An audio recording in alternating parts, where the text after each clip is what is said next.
Hello everyone, তোমরা সবাই কেমন আছো? আশা করছি তোমরা সবাই ভালো আছো। আজ তোমাদের সঙ্গে বাড়িতে পুজোর একটা ভিডিও শেয়ার করব। পুজোটা দুদিন আগেই হয়েছে। দেখো সকাল থেকে কত বাজে সেদিন ওয়েদার ছিল এবং প্রচণ্ড বৃষ্টি হচ্ছে, বারবার বৃষ্টি। যেদিন বাড়িতে পুজো ছিল একেবারে সকাল থেকে নেমেছে বৃষ্টি। বৃষ্টি তো থামার নামই নিচ্ছে না। এদিকে ঠাকুর মশাই বলেছিল সকাল 9টার মধ্যেই সব কিছু জোগাড় করে রাখতে, তাই আমরাও তড়িঘড়ি করে রেডি হয়ে গেছিলাম সব কিছু জোগাড় করার জন্যে। এবং জোগাড় হয়ে গেছে। দেখো আমরা যে পুজো করেছিলাম যে ঘরটা, সমস্ত কিছু রেডি করে দিয়েছিলাম এবং ঠাকুরমশাইও ঠিক টাইমের মধ্যে এসে গেছিলো এবং পুজোয় বসার পালা এবার।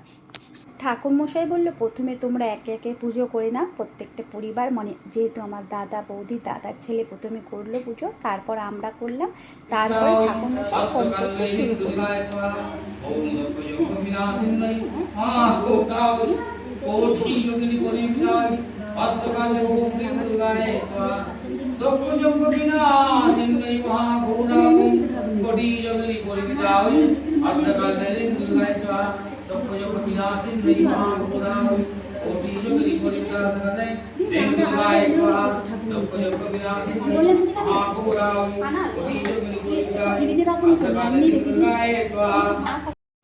এরপর ঠাকুরমশাইয়ের হোম সম্পূর্ণ হওয়ার পর আমাদের পরিবারের সকলকে বলল একে একে গিয়ে হোমের কাঠ কিছুটা হোমের আগুনের মধ্যে দিতে এবং তার সাথে সাথে ঘি এবং বেলপাতা দিয়ে হোমে আহুতি দিয়ে নিজেদের যা যা মনস্কামনা আছে স্বয়ং নারায়ণের কাছে সেই মনস্কামনা রাখার জন্য।